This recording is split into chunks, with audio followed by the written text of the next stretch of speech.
Conjuring universe की movie को timeline के अकॉर्डिंग एक्सप्लेन करने वाला हूँ और जिस मूवी को एक्सप्लेन करने वाला हूँ उस मूवी को डायरेक्ट किया है कॉरन हार्डी ने और प्रोड्यूस किया है जेम्स वॉन ने और वो मूवी है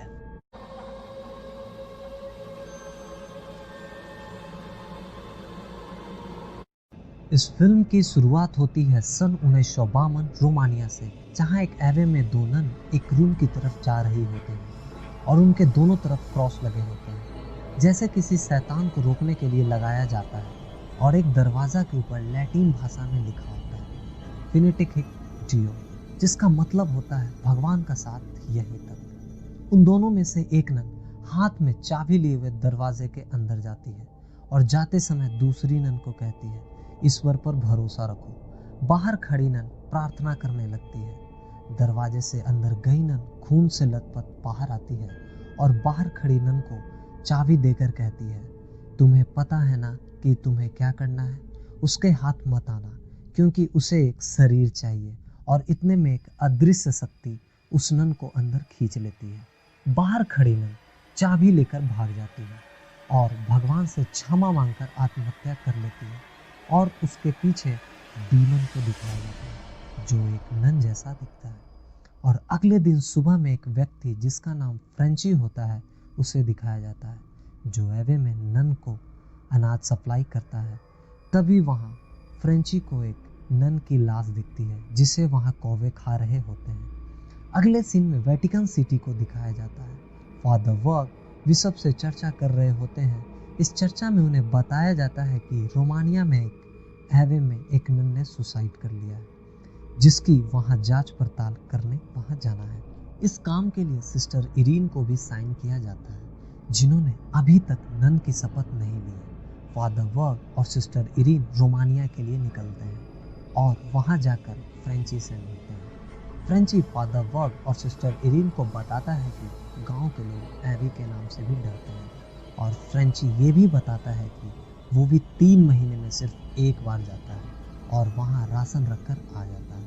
फादर वर्क और सिस्टर इलीन के साथ फ्रेंची पहले तो एवी जाने से मना कर देता है, लेकिन रिक्वेस्ट करने के बाद वो मान जाता है। फ्रेंची फादर वर्क और सिस्टर इरीन को उस आइस हाउस में ले जाता है जहाँ फ्रेंची ने उस नन की लाश को रखा था। फ्रेंची नन की लाश को बैठा देख घबरा जाता है और फादर वर्क को बताता है कि वो लाश को जमीन पर लेटाकर गया था। फादर वर्क को उस नन की लाश के हाथ में वही चाबी दिखती है। फादर वर्क वो चाबी को अपने पास रख लेते हैं। फ्रेंची उस आइस हाउस के बारे में बताता है कि यहीं से नन अपनी राशन ले जाती है ताकि उन्हें एवी से बाहर न जाना पड़े। फादर वर्क उस नन की लाश को पूरे सम्मान के साथ बरी कर देते हैं। उसी समय बगल की कब्र में लगी घंटी बजने लगती है। फादर वर्क सिस्टर इरीन को बताते हैं कि ये प्रथा महामारी की है। अगर किसी को मरा हुआ समझकर दफना दिया जाता है तो वे घंटी बजाकर बता दें कि वो मरा नहीं है। जी उन दोनों को एवे के फ्रंट गेट पर लेकर जाता है जहां उसे उस नन की लाश मिली थी। उसी दौरान फादर वर्क को खिड़की पे एक नन दिखती है। फादर वर्क जब आगे बढ़ते हैं तो वह देखते हैं कि सीढ़ी पे गिरा हुआ खून उन्हें ताज़ा मिलता है, जबकि इस घटना को 2 हफ्तों से ज़्यादा हो चुका था। एबी के अंदर फादर वर्क, सिस्टर इरीन और फ्रेंची जाते हैं तो वहाँ उन तीनों को वहाँ एक नन मिलती है जिसका मुंह ढका होता है और आवाज़ बहुत भयानक है। ये नन फादर वर्क और सिस्टर इरीन को वहाँ से चले जाने को कहती है, पर फादर वर्क उन्हें बताते हैं कि अगर वह यहाँ से चले गए तो वेटिकन और लोगों को यहाँ जांच करने के लिए भेजेगा। इसके बाद ये नन फादर वर्क को एबी के पास के जगह पे रुकने को कहती है और ये भी कहती हैं कि अब शाम का समय हो चुका है और उनके प्रेयर्स का टाइम है, दरवाजे बंद हो जाएंगे। वो नन फादर वर्क्स को कल सुबह आने को कहती है। फादर वर्क फ्रेंची को वहाँ से जाने को कहते हैं और उसे बताते हैं कि वे कुछ दिन बाद यहाँ आए, तब वे अपनी इन्वेस्टिगेशन पूरी कर लेंगे। फ्रेंची जब वापस लौट रहा होता है तो उसे एक नन का साया दिखाई देता है। उसी समय एक भयानक शैतानी नन फ्रेंची पर अटैक कर देता है, लेकिन वह किसी तरह बचकर वापस चला गया। दूसरे सीन में फादर वर्क और सिस्टर इरीन रात के खाने पर बात करते दिखाई देते हैं। सिस्टर इरीन फादर वर्क को बताती है कि उन्हें बचपन में बहुत अजीब दृश्य दिखते थे, लेकिन हर दृश्य के अंत में सिस्टर इरीन को एक ही ख्याल आता था कि मदर मैरी उन्हें रास्ता दिखाएंगे। इस तकलीफ में सिस्टर इरीन की मदद बिशप फॉन ने की थी। शायद यही कारण है कि सिस्टर इरीन को वेटिकन ने इस इन्वेस्टिगेशन के लिए चुना है। इस बात पर फादर वर्क भी सिस्टर इरीन को 20 साल पहले का एक किस्सा बताते हैं जो कि फ्रांस में घटा था। फादर वर्क एक डेनियल नामक बच्चे को भयानक शक्ति से बचा रहे होते हैं और बताते हैं कि भयानक शक्ति डेनियल को बचाने के दौरान डेनियल में बहुत घायल हो गया था और कुछ दिन बाद उसकी मौत हो गई। फादर वर्क को उसकी मौत का बहुत दुख लगा और कहीं ना कहीं उसकी मौत का वो खुद को भी जिम्मेदार मानते थे। नेक्स्ट सीन में रात को ट्रांजिस्टर अपने आप बजने लगता है, जिसके कारण फादर वर्क की नींद खुल जाती है। फादर वर्क जब उठते हैं तो उन्हें एक साया दिखाई देता है। ये एक बच्चे की छाया होती है। इस छाया का पीछा करते करते फादर वर्क एबी के बाहर वाले कब्रिस्तान पहुंच जाते हैं। फादर वर्क को पता चलता है कि ये बच्चा डैनियल है, जिसकी लुक शैतानी है। उसी समय डैनियल के मुंह से एक सांप निकलता है जो फादर वर्क पे अटैक कर देता है। फादर वर्क घबरा कर एक खाली कॉफन में गिर जाते हैं और जिंदा उसमें दफन हो जाते हैं। फादर वर्क उस कब्र में लगी हुई घंटी को मदद के लिए बजाते हैं। दूसरी तरफ सिस्टर इरीन की एक हवा के झोंके से नींद खुलती है। सिस्टर इरीन को हल्की हल्की प्रेयर्स की आवाज़ सुनाई देती है। जब सिस्टर इरीन उस आवाज़ को फॉलो करती हुई जाती हैं तो एक डीमन नन का साया उनका पीछा करता है। सिस्टर इरीन वहां पहुंचती हैं जहां से प्रेयर्स की आवाज़ आ रही थी। सिस्टर इरीन को काफ़ी सारी नन्स प्रेयर करती हुई दिखाई देती हैं और उन्हें वो साया भी दिखने लगता है जो धीरे धीरे उनके पीछे वाले शीशे में उतर आता है, जो सिस्टर इरीन पर अटैक कर देता है और इस तरह से यह शीशा टूट जाता है। सिस्टर इरीन वहां से भागकर एबी के बाहर वाले कब्रिस्तान पर पहुंच जाती है, जहां वह फादर वर्क के चिल्लाने और घंटी की आवाज़ सुनाई देती है। धीरे धीरे सारी कब्रों की घंटियां बजने लगती हैं, लेकिन सिस्टर इरीन अपनी विजन से पता करती है कि फादर वर्क किस कब्र में है। जब सिस्टर इरीन फादर वर्क को कब्र से निकालने के लिए खोद रही होती है, उसी समय कब्र के अंदर फादर वर्क पर एक डीमन अटैक कर देता है। इससे पहले कि फादर वर्क को कोई नुकसान पहुंचता है, सिस्टर इरीन फादर वर्क को कब्र से बाहर निकाल देती है। फादर वर्क को उसी कब्र में कुछ किताबें मिलती हैं जो वे अपने साथ ले जाते हैं। अगली सुबह फादर वर्क और सिस्टर इरीन एबी के अंदर जाते हैं। फादर वर्क मदर सुपीरियर को आवाज़ लगाते हैं, लेकिन उधर से कोई रिप्लाई नहीं आती है। लेकिन अंदर का दरवाज़ा खुल जाता है। फादर वर्क सिस्टर इरीन को वो चाबी देते हैं जो उन्हें मुर्दे से मिली थी और सिस्टर इरीन को अंदर जाने से पहले समझाते हैं कि उन्हें उस चाबी के बारे में पता लगाना है। सिस्टर इरीन जब एबी के अंदर जाती हैं तो उन्हें एक नन दिखाई देता है। वो नन को आवाज़ लगाती है पर वो नन नहीं रुकती। सिस्टर इरीन उस नन का पीछा करती हैं। तब सिस्टर इरीन देखती हैं कि एक नन क्रॉस के सामने प्रार्थना कर रही होती है। सिस्टर इरीन उस नन को बार बार आवाज़ लगाती है, लेकिन इससे पहले उस नन की प्रार्थना भंग हो, सिस्टर ओहाना पीछे से सिस्टर इरीन को रोक लेती हैं और उन्हें बताती हैं कि इस चैपल में वो कई सदियों से लगातार प्रार्थना कर रही हैं और नन्स अपनी अपनी शिफ्ट में प्रार्थना करती हैं। सिस्टर ओहाना सिस्टर इरीन को वहाँ से ले जाती हैं। दूसरी तरफ फ्रेंची गांव के बार में ड्रिंक कर रहा होता है। उसे उस बार से पता चलता है कि उसी गांव के ल्यूका नामक व्यक्ति की 12 साल की बेटी ने वहाँ सुसाइड कर ली। बार का मालिक फ्रेंची को बताता है कि यह घटना और गांव में घटित होने वाली अन्य मनहूस घटनाएं उसी श्रापित एबी के कारण हो रहा है। ये बात सुनकर फ्रेंची को रियलाइज होता है कि फादर वर्क और सिस्टर इरीन की जान को भी खतरा हो सकता है, इसलिए वो बाहर से बंदूक लेकर निकल जाता है। नेक्स्ट सीन में फादर वर्क कब्र से मिली उन किताबों को पढ़ रहे होते हैं जिनमें उन्हें वैलक का जिक्र मिलता है। उसी दौरान एबी का अंदर वाला दरवाजा बंद हो जाता है जिसके अंदर सिस्टर इरीन गई थी। सिस्टर इरीन सिस्टर ओहाना से रिक्वेस्ट करती हैं वो कम से कम इस एबी की हिस्ट्री के बारे में बताए। सिस्टर ओहाना सिस्टर इरीन को बताती हैं कि इस एबी को सेंट काटा के राजा ने 6 से 10 शताब्दी के बीच में बनवाया था। उसने काले जादू और जादू टोने की कई विधियां लिखी जिसे वह नर्क से काली शक्तियों को बुलाना चाहता था। नर्क ने इसी चीज का फायदा उठाकर उससे प्रवेश द्वार खुलवाया जिससे नर्क की काली शक्तियां इस दुनिया में प्रवेश कर सके। पर तभी चर्च ने महल पर धावा बोल दिया।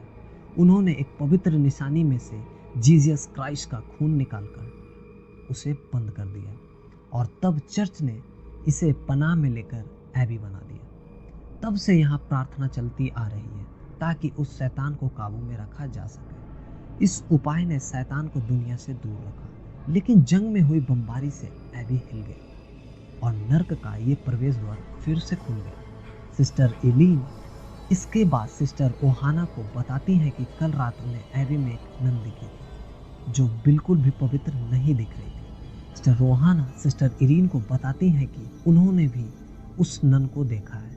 यह नन एक नापाक शक्ति है। वो नन के रूप में इसलिए घूमती है ताकि हमारे बीच में छिपी रह सके। वो हमारी कमजोरियों का फायदा उठाकर हम पर काबू करना चाहती है। सिस्टर ओहाना सिस्टर इरीन को बताती हैं कि उन्हें लगता है इस नापाक नन का रिश्ता उस नर्क के द्वार से है। उन्हें ये भी लगता है कि इसी कारण सिस्टर विक्टोरिया ने सुसाइड कमिट किया। इतने में ही एक तीसरी नन आकर रोक देती है। यह नन सिस्टर ओहाना को बताती है कि उनके प्रेयर का टाइम हो गया है और सिस्टर इरीन को यहाँ से जाना होगा। लेकिन सिस्टर ओहाना उन्हें बताती हैं कि अब सारे दरवाजे बंद हो चुके हैं, इसलिए सिस्टर इरीन को अब रात यहीं बितानी होगी। सिस्टर ओहाना सिस्टर इरीन को एक कमरे में ले जाकर छोड़ देती है और दरवाजे को बाहर से लॉक कर देती है। इसके नेक्स्ट सीन में फादर वर्ग एवी का नक्शा देख रहे होते हैं। नक्शा देखते देखते वो उसी नर्क के द्वार पहुंचते हैं। इतने में ही फादर वर्ग को मदर सुपीरियर की आवाज़ सुनाई देती है। फादर वर्ग मदर सुपीरियर के पास पहुंचते हैं और उन्हें बताते हैं कि इस एबी में बहुत कुछ गलत चल रहा है और उस चाबी का भी जिक्र करते हैं। मदर सुपीरियर उन्हें बताती हैं कि अब इसका कोई फ़ायदा नहीं, बहुत देर हो चुकी है और सिस्टर इरीन अब नहीं लौटेगी। इतना कहने के बाद मदर सुपीरियर शांत हो जाती है। जब फादर वर्ग उन्हें छूने की कोशिश करते हैं तो वो उन पर अटैक कर देती है और फिर गायब हो जाती है। दूसरी तरफ सिस्टर इरीन को फिर वही मदर मैरी रास्ता दिखाएंगी वाला विजन दिखता है। इस बार विजन में डीमन नन भी दिखती है। अचानक से सिस्टर इरीन की नींद खुलती है और उन्हें अपने कमरे में एक नन प्रेयर करती हुई दिखती है। जब सिस्टर इरीन उस नन के पास जाने लगती है तब उन्हें सिस्टर विक्टोरिया के सुसाइड वाला सीन दिखाई देता है। इतने में ही उनके कमरे का दरवाज़ा खुलता है और वो बाहर चली जाती है। चलते चलते सिस्टर इरीन उसी डोर तक पहुंचती हैं जहां फिनिटिक टियो लिखा होता है, जिसका मैंने आपको स्टार्टिंग में बताया था। इसका मतलब होता है भगवान का साथ। इतने में वो दरवाज़ा खुलता है और हमें वही भयानक डीमन नन देखने को मिलती है। ये डीमन नन सिस्टर इरीन पर अटैक कर देती है। सिस्टर इरीन किसी तरह अपने आप को बचा लेती है और सिस्टर ओहाना उन्हें सेव कर लेती हैं।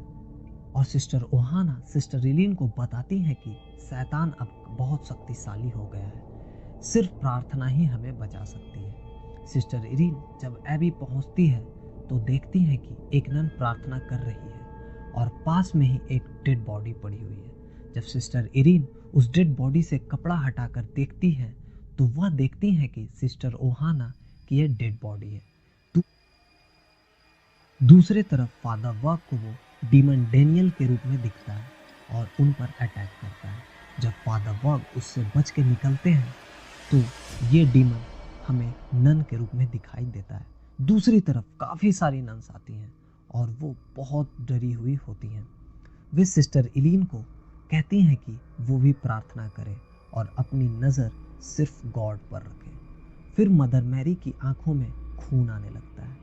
शैतान सारी नन्स पे कहर ढाता है और उन सब की प्रार्थना भंग कर देता है, लेकिन सिस्टर इरीन अपनी प्रार्थना को कंटिन्यू रखती है। दूसरी तरफ फादर वर्ग भागकर आइस हाउस में पहुंचते हैं जहां उन पर एक शैतानी नन हमला कर देती है। अचानक फ्रेंची वहां आकर फादर वर्ग की जान बचाता है। प्रेयर करती हुई सिस्टर इरीन पर वह शैतान अटैक करता है और उनकी बॉडी पर काले जादू का चिन्ह बना देता है। तभी सिस्टर इरीन को फादर वर्क और फ्रेंची की आवाज़ आती है। सिस्टर इरीन फ्रेंची और फादर वर्क को बताती है कि वो सब नन्स के साथ मिलकर प्रार्थना कर रही है। लेकिन फादर वर्क फ्रेंची देखते हैं तो वहाँ कोई नन मौजूद नहीं होती है, सिर्फ एक डेड बॉडी होती है। जब सिस्टर इरीन उस लाश से कपड़ा हटाती है तो वो जान जाती है कि कोई भी नन अब जिंदा नहीं बची है और ये एबी भी पवित्र नहीं बचा है। इतने में ही वो लाश फादर वर्क पर हमला कर देती है, लेकिन फादर वर्क उस पर पवित्र जल छिड़क कर उसे जला देते हैं। फ्रेंची फादर वर्क और सिस्टर इरीन को कहता है कि अब बहुत देर हो चुकी है, इसलिए वहाँ से चले जाना चाहिए। लेकिन सिस्टर इरीन उन्हें बताती हैं कि वो ऐसे नहीं जाएंगी और बोलती हैं कि उन्हें पहले उस नर्क का द्वार बंद करना होगा। सिस्टर इरीन उन्हें ये भी बताती हैं कि सिस्टर विक्टोरिया ने खुदकुशी नहीं की थी, वो एक सैक्रिफाइस था, क्योंकि उस डीमन नन को एक शरीर चाहिए इस दुनिया में आने के लिए। सिस्टर इरीन ये भी बताती हैं कि उस नर्क द्वार को बंद करने के लिए उन्हें उस पवित्र निशानी को ढूंढना होगा जिसमें जीसस क्राइस्ट का खून है।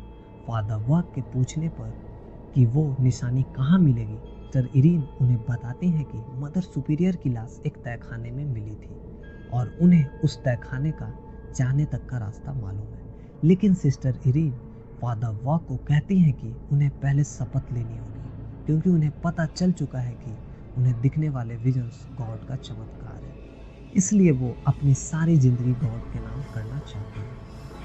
इस बात पर फादर वर्क सहमत हो जाते हैं और सिस्टर इरीन नन की शपथ ले लेती है। इसके बाद वो तीनों तहखाने की तरफ निकल पड़ते हैं। वो तीनों तहखाने के उस जगह जाकर रुकते हैं जहाँ मदर मैरी की मूर्ति होती है। मदर मैरी की वो मूर्ति एक पार्टिकुलर डायरेक्शन में पॉइंट कर रही होती है। फादर वर्क उसे देखकर सिस्टर इरीन को बताते हैं कि ये वही आपका विजन है कि मदर मैरी रास्ता दिखाएंगी। उन्हें उसी डायरेक्शन में एक दरवाज़ा दिखता है जिसे सिस्टर इरीन उसी चाबी से खोलती हैं। दरवाज़ा खुलने पर उन्हें वही पवित्र निशानी मिलती है जिसमें जीसस क्राइस्ट का खून है। फादर वर्क उस निशानी को सिस्टर इरीन को दे देते हैं और वो तीनों वही द्वार पे पहुंच जाते हैं जहां फिनेटिक एक्टियो लिखा होता है। तीनों दरवाजे के अंदर जाते हैं और वह प्रवेश द्वार जिससे शैतान बाहर आया था उसे ढूंढने वो अलग अलग दिशाओं में चले जाते हैं। जिस दिशा में सिस्टर इरीन जाती हैं वहाँ एक शैतानी नन सिस्टर इरीन पर हमला कर देती है। जब सिस्टर इरीन वहाँ से बचकर भागती हैं तो उन्हें वहाँ एक दरवाज़ा दिखता है। सिस्टर इरीन उस दरवाजे के अंदर चली जाती हैं और वहाँ उन्हें वही निशान दिखती है जो उनकी बॉडी के ऊपर शैतान ने बनाया था। लेकिन जब सिस्टर इरीन वहाँ से भागने की कोशिश करती हैं तब बहुत सारी शैतानी नन उनका रास्ता रोक देती हैं और दरवाजे बंद हो जाते हैं। सिस्टर इरीन के चीख सुनकर फ्रेंची उस दरवाजे की तरफ भागता है और दूसरी तरफ फादर वर्क का भी बहुत सारी शैतानी नन रास्ता रोक लेती हैं। लेकिन फादर वर्क आग का क्रॉस बनाकर वहाँ से भाग जाते हैं। अगले सीन में फ्रेंची जब उस दरवाजे के अंदर जाता है तो उसे वहाँ कई सारी शैतानी नन्स मिलती हैं और उस निशान के बीच सिस्टर इरीन जिन्हें उस डीमन नन ने अपनी बस में कर लिया था वो डीमन नन फ्रेंची पर अटैक कर देती है। तभी फ्रेंची सिस्टर इरीन के गले में लटके हुए पवित्र निशानी जीसस क्राइस्ट का ब्लड निकाल कर सिस्टर इरीन के फेस पे लगा देता है और डीमन नन सिस्टर इरीन की बॉडी को छोड़ देती है और वो डीमन नन फ्रेंची पर अटैक कर देती है। जब सिस्टर इरीन फ्रेंची को बचाने का प्रयास करती है तो वो डीमन सिस्टर इरीन को अपनी शक्ति से दूसरे कमरे में फेंक देती है।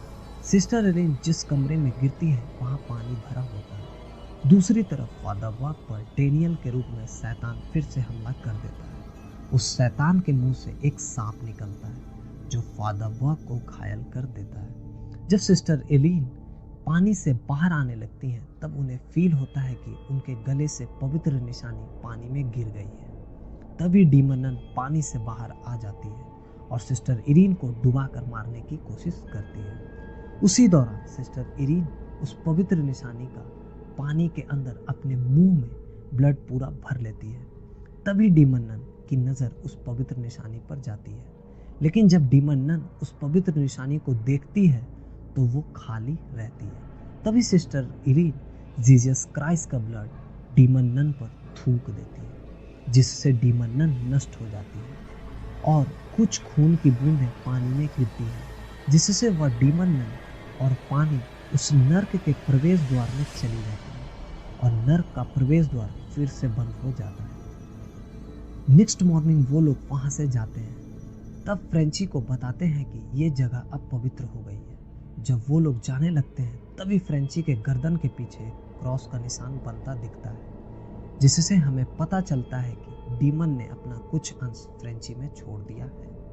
यार खूनी संडे चैनल को सब्सक्राइब ज़रूर कर लेना, क्योंकि बहुत मेहनत लगती है। धन्यवाद।